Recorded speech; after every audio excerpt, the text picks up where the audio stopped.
बहुत ही गंभीर मसला है जो लद्दाख में हुआ, खासकर लेह में, जो वहाँ पे बच्चे निकल आए। उसकी वजह ये थी कि वो 14 दिन से वहाँ पे भूख हड़ताल में थे। उसमें एक बुजुर्ग और उसकी बीवी भी थी। कल जब उनकी हालत बहुत खराब हो गई और उनको स्ट्रेचर पे लिया गया अस्पताल, तो उन बच्चों के से रहा नहीं गया।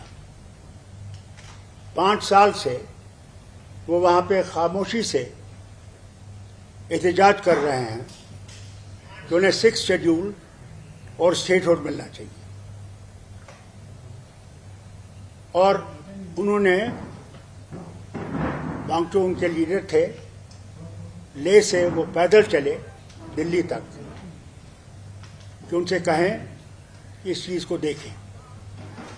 उन्हें गांधीयन तरीका इस्तेमाल किया था, कोई आंदोलन नहीं किया था। मगर फिर इन बच्चों को ये लगा कि जो 5 साल इनने हमसे वादे किए थे कि हमें नौकरियां मिलेंगी, हम लोगों को यहाँ पे सुविधा मिलेगी और हम लोग आगे बढ़ सकेंगे, वो वादे सारे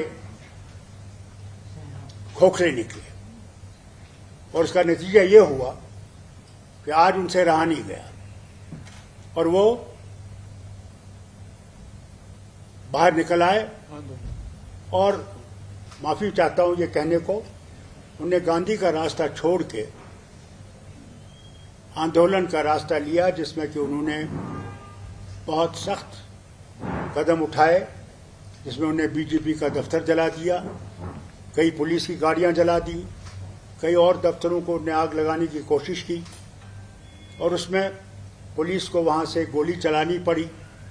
अभी तक तो यह खबर है कि 4 लोग की वो मौत हुई है और कई सीरियस हैं, और कहते हैं करीबन 60 से 80 लोग अस्पताल में हैं, कई उनमें से काफ़ी सीरियस हैं। नतीजा इसलिए है क्योंकि जो वादे किए गए इनसे, हर बार इनसे कहा गया हम कुछ करेंगे, ये करेंगे, वो करेंगे, मगर कुछ नहीं।